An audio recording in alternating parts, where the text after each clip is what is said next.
What is up, my dudes and dudettes? I'm the Link, and today we're going to unbox and test an HDMI capture card I bought online for 770 pesos when it was on sale at Shopee.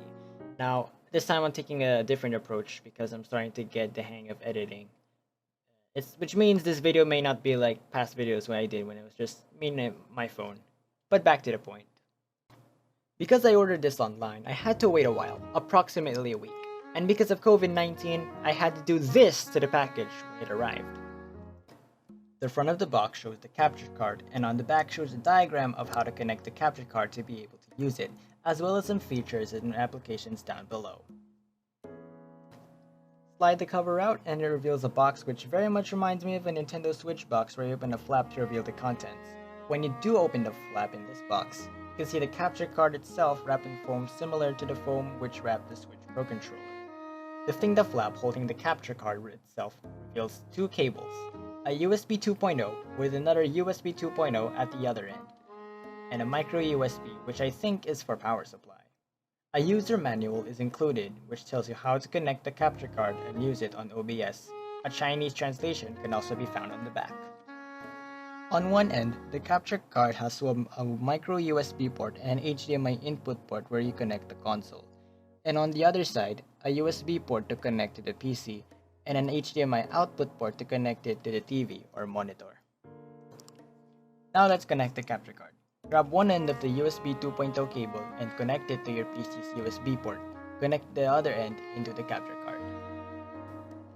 Now, I am not sure if the micro USB cable is required for the connection, because a simple connection like this already works. But to be sure, just connect it anyway. Connect one end of the HDMI cable to the capture card input port, and then connect the other end to the Nintendo Switch dock. This step is entirely optional, but you can connect a LAN adapter to the back of the dock for an Ethernet connection. There's one more open USB slot, so you can use that slot for something like a Hori GameCube controller, which requires a USB wired connection.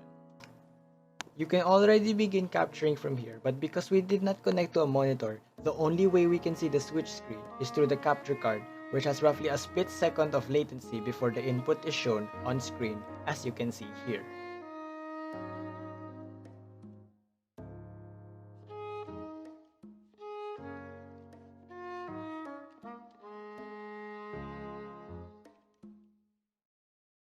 If ever you don't hear audio from your Switch to your PC, here's what you need to do. Go to your control panel, click hardware and sound, then sound, press recording, click on recording, USB digital audio interface, that's your capture card, right click on it and click on properties. Go to the listen tab and make sure that the checkbox is set to, make sure you press this checkbox, listen to this device, and remember to click apply, OK, and then you're good to go. If you're rocking a dual monitor setup like me and want to use one of your monitors to see your Switch, remove an HDMI cable from your PC and attach it to the output port of your capture card. Unlike the display on your PC, the monitor where you'll see your Switch has no lag as if you're playing normally on your TV. If you want to connect your capture card to OBS, just follow these simple steps. Right-click on Sources, then click Add. Go to Video Capture Device. You have the option to give it a name. So let's name this Nintendo Switch. Click OK. And then configure these settings. Make sure that the device is USB video. USB video is the capture card. Take note of that. And then you can choose the audio output mode, but I'm still baffled about that. But anyway, click OK, and you can already see your Nintendo. What you're seeing right now is a sample recording of my own gameplay in The Legend of Zelda Breath of the Wild. The capture card can record 1080p video at 30 frames per second or 720 at 60 frames per second. The Legend of Zelda Breath of the Wild runs at 30 frames per second, so a 1080p recording won't hurt. You're still playing Zelda like normal.